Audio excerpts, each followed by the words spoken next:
Assalamualaikum warahmatullahi wabarakatuh. Kami dari kelompok 13, mata kuliah Ekonomi Moneter, jurusan Manajemen Keuangan Syariah kelas 3D. Di sini kami akan menyampaikan sedikit materi tentang kebijakan moneter yang meliputi definisi dan konsep kebijakan moneter, manajemen moneter konvensional dan Islam, instrumen moneter konvensional dan Islam, aplikasi instrumen moneter Islam.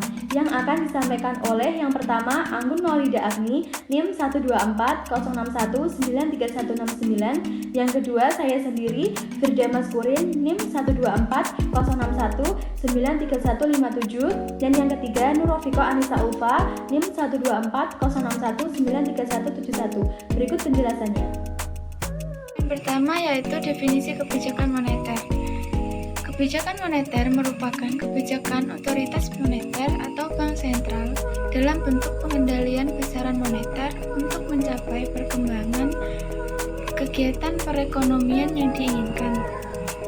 Kebijakan moneter tersebut merupakan kebijakan integral dari kebijakan ekonomi makro yang pada umumnya dilakukan dengan mempertimbangkan siklus kegiatan ekonomi. Sifat perekonomian suatu negara tertutup ataupun terbuka, dan faktor-faktor dalam fundamental lainnya. Dalam melaksanakannya, strategi kebijakan moneter dilakukan dengan berbeda-beda dari satu negara ke negara lainnya. Di sini kebijakan moneter sebagai salah satu dari kebijakan ekonomi makro pada umumnya diterapkan sejalan dengan bisnis cycle siklus kegiatan ekonomi. Kebijakan moneter yang diterapkan pada kondisi di mana perekonomian sedang mengalami perkembangan yang sangat pesat tentu saja berbeda dengan kegiatan perekonomian yang sedang mengalami perkembangan yang melambat. Di sini ada dua jenis kegiatan moneter yang dikenal dalam kajian literatur, yaitu yang pertama, kebijakan moneter ekspansif, yaitu kebijakan moneter yang ditunjukkan untuk mendorong kegiatan ekonomi yang dilakukan melalui peningkatan jumlah uang beredar. Lalu yang kedua, yaitu kebijakan moneter kontraktif, yaitu kebijakan moneter yang ditunjukkan untuk memperlambat kegiatan ekonomi yang antara lain dilakukan melalui penurunan jumlah uang beredar. Lalu ada juga konsep kebijakan moneter. Kebijakan moneter dapat dibedakan menjadi dua golongan, yaitu yang pertama kebijakan moneter kuantitatif, yaitu yang pertama melakukan jual beli surat-surat berharga di dalam pasar uang dan pasar modal. Lalu yang kedua membuat perubahan ke atas suku bunga diskonto dan suku bunga yang harus dibayar oleh bank-bank perdagangan. Yang ketiga, membuat perubahan ke atas cadangan dengan minimum yang harus disimpan oleh bank-bank perdagangan. Lalu yang kedua, kebijakan moneter kualitatif, yaitu yang pertama, pengawasan pinjaman secara terpilih, dan yang kedua, pembujukan moral. Manajemen moneter konvensional dan Islam. Yang pertama, manajemen moneter konvensional. Pada dasarnya ada dua paradigma dalam mekanisme transmisi moneter, yaitu paradigma uang pasif dan paradigma uang aktif. Yang pertama kita akan membahas mengenai paradigma uang pasif. Paradigma uang pasif ini percaya bahwa kesenjangan output merupakan klausa utama dalam mekanisme transmisi moneter. Dan sasaran pokok yang ingin dicapai oleh paradigma ini adalah ia ingin mencapai suatu target inflasi dengan menggunakan suku bunga jangka pendek sebagai instrumen moneternya. Kemudian yang kedua yaitu paradigma uang aktif. Paradigma uang aktif ini percaya bahwa likuiditas merupakan klausa utama dalam mekanisme transmisi moneter. Dan sasaran pokok yang ingin dicapai oleh kebijakan ini adalah terkendalinya tingkat inflasi dengan menggunakan besaran moneter sebagai sasaran operasionalnya. Manajemen moneter Islam.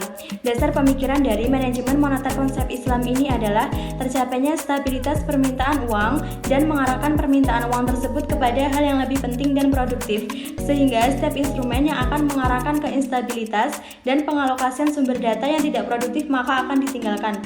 Kemudian untuk penghapusan suku bunga dan adanya kewajiban pembayaran pajak atas bunga produktif yang menganggur dalam manajemen moneter Islam akan menghilangkan insentif orang untuk memegang uang yang menganggur, sehingga akan mendorong orang tersebut untuk melakukan hal yang pertama yaitu qard atau meminjamkan uang tersebut kepada orang lain, yang kedua yaitu penjualan muajal, dan yang ketiga yaitu mudharabah.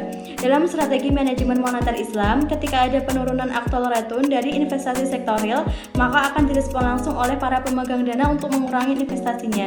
Dan apabila hal itu terjadi, maka kebijakan yang akan ditempuh oleh pemerintah yaitu meningkatkan biaya aset ataupun dana yang tidak digunakan.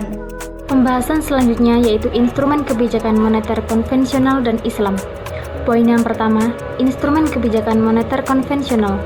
Di dalam pelaksanaan kebijakan moneter, Bank Sentral biasanya menggunakan berbagai piranti sebagai instrumen dalam mencapai tujuan.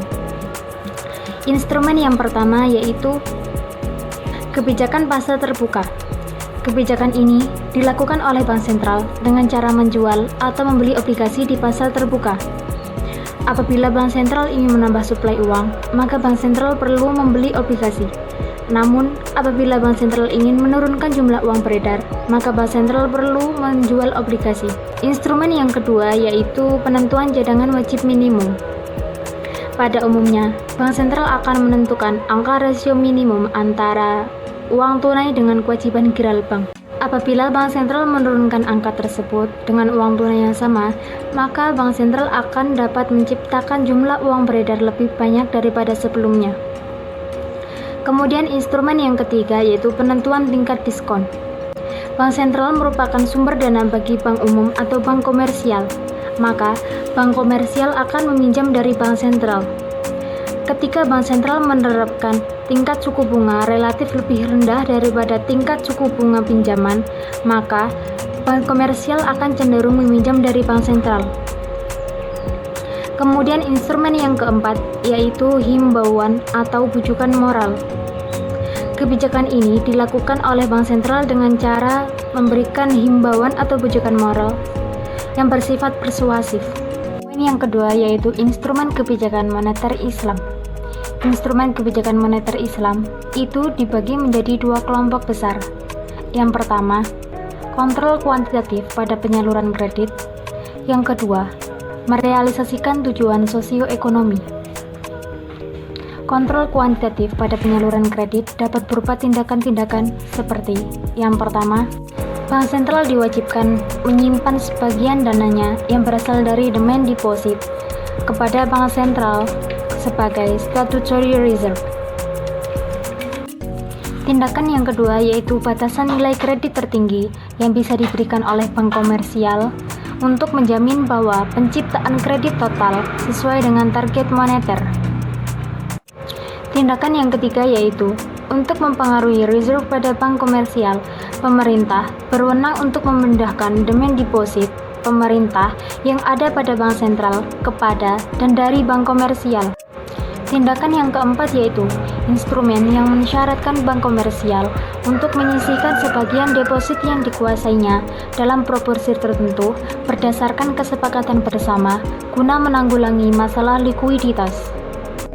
Tindakan yang kelima yaitu kontak-kontak personal, konsultasi, dan pertemuan Bank Sentral dengan bank komersial untuk memonitor kekuatan dan masalah-masalah yang dihadapi oleh bank komersial.